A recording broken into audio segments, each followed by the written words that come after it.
Riddell, who's a fund manager at Allianz Global Investors and manager of the Allianz Strategic Bond Fund. So we asked you guys what you wanted to ask investment managers, so let's kick off. Mike, how seriously are you taking the threat of a global recession? So the way we manage money is macroeconomic top-down and global macro top-down. So the risk of recession is probably the most important thing to the way that we're managing our money and how we're positioning our portfolios. In terms of the risk of recession, this has been, I guess the odds of a recession have been changing a bit over the last few months. But I would say that looking at the US in particular, then the risk of recession is probably about 1 in 3 and maybe higher than that next year. And you can get at that answer by looking at various things. One thing that we focus quite a lot on is the shape of the yield curve, and we're not the first people to obviously notice that when the so-called yield curve, which is a difference between a yield in a 10-year government bond and a 2-year government bond, when this yield curve inverts, then that is historically a very major warning sign for the risk of recession. So before almost every recession of the last 60 years, when a 10-year bond yields less than a 2-year bond, a recession almost always follows. And there have only been a couple of false alarms, but every single recession has been preceded by this inversion of the yield curve.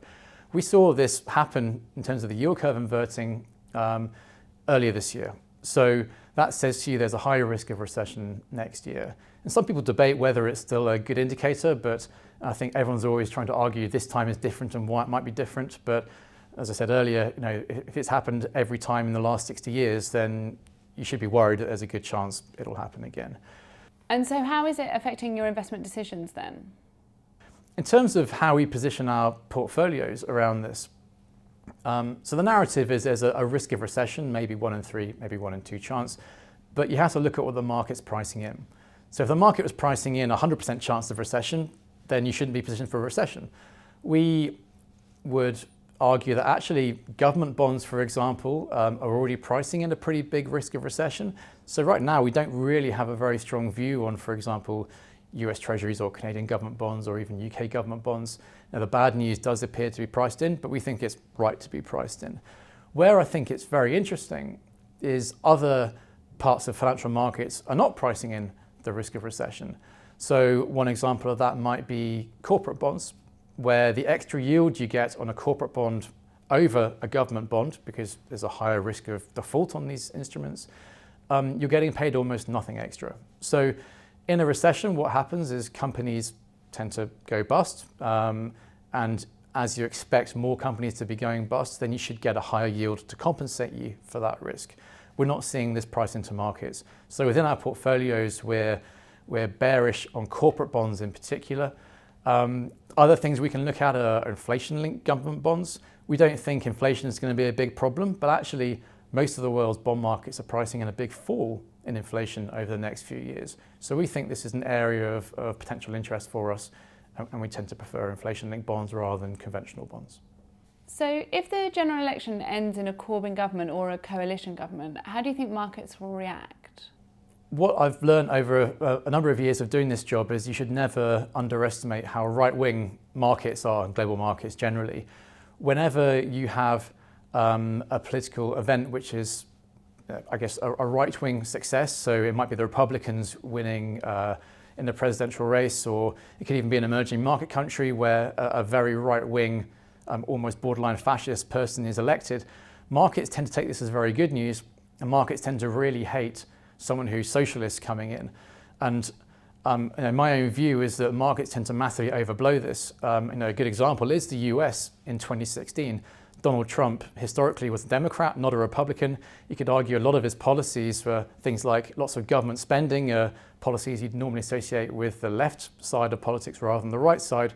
But just the fact that Trump is a Republican, he won, market goes, that's great. Equity markets do extremely well. Government bonds actually sold off sharply as people start pricing in more interest rates because the economy is going to be so great. And we had this narrative in the US about Trumponomics. Trump was going to kind of completely change the way the US economy operated. He was going to do infrastructure spending and do all these reforms. I mean, the reality is that not much of this has happened at all, to be honest. There has been more government spending, but like I said, normally that's a bad thing for markets, not a good thing. So what we tend to think about politics is, if there was a left-wing victory, or if Corbyn was in charge of the government, as As a majority, it seems very, very unlikely given the polls as they are at the moment, but it's still possible he could form a coalition. I would expect the market reaction to be very negative, just based on what we see everywhere else.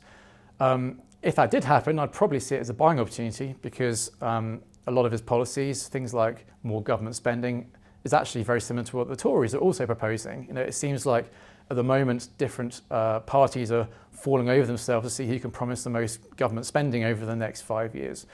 You know, there are other policies obviously markets will like far less, like nationalising utilities or the railways. But you know, if there's a big fall in sterling in particular, then I might see that as a buying opportunity as things stand at the moment. You've been investing for quite a while now, but what tip do you wish someone had given you when you were starting out that would be useful for a first-time investor today?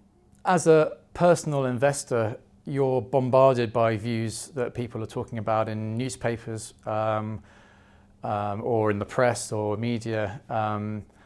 And what you often find is that this is a lot of noise. I think people often are what's called talking their own book. You know, if they think that government bonds are going to rally, they say government bonds are great. Or if it's an emerging market equity fund manager, he'll say emerging market equities, or she will say emerging market equities are fantastic value. So you have to treat everything you read with a large degree of salt. People are always talking their own positions, or you know, if they want people to invest in their fund, they'll say my asset class and my fund is great. So you have to be quite cynical when you read things. Ultimately, what you have to realise is that no one actually knows what is going to happen. You know, people are always put on in public as experts on a certain field. Experts don't necessarily know what's going to happen. I mean, I don't know what's going to happen in the UK elections. I don't know what's going to happen to the global economy. My job is to actually look at markets and find out what is priced in, what are the risks priced in, and do I think an appropriate amount is priced in. So my advice really would be try and take a longer term view rather than just punting really on short term views when people don't really know what's going on. And maybe this is a bias to my own style and the way I look at markets, but I'm very much macroeconomic top down. So I'd suggest look at what's going on in the global economy and try to understand what the main drivers are, because ultimately that's what's going to drive returns of your portfolios. There's been an increase in demand and interest in ESG or ethical investing, but how do you incorporate that into what you do with your fund? Most of the instruments that we use within our portfolios tend to be government bonds or currencies. So ESG in particular really applies to corporate bonds and companies. Given that's a very small part of what we do, then I would say ESG considerations aren't really core to what I do on a daily basis. That said, we do have lots of teams of credit analysts all around the world who do take ESG very seriously when having a recommendation on a company's bonds. So essentially I do outsource those views to the credit team when they're making recommendations on the companies that we might lend to. And of course, Allianz Global Investors, it's one of the biggest investors in the world, takes ESG incredibly seriously at the corporate level. At my level, though, with the instruments and the portfolios that I run, it's less relevant. Thanks a lot for joining us today. Thank you.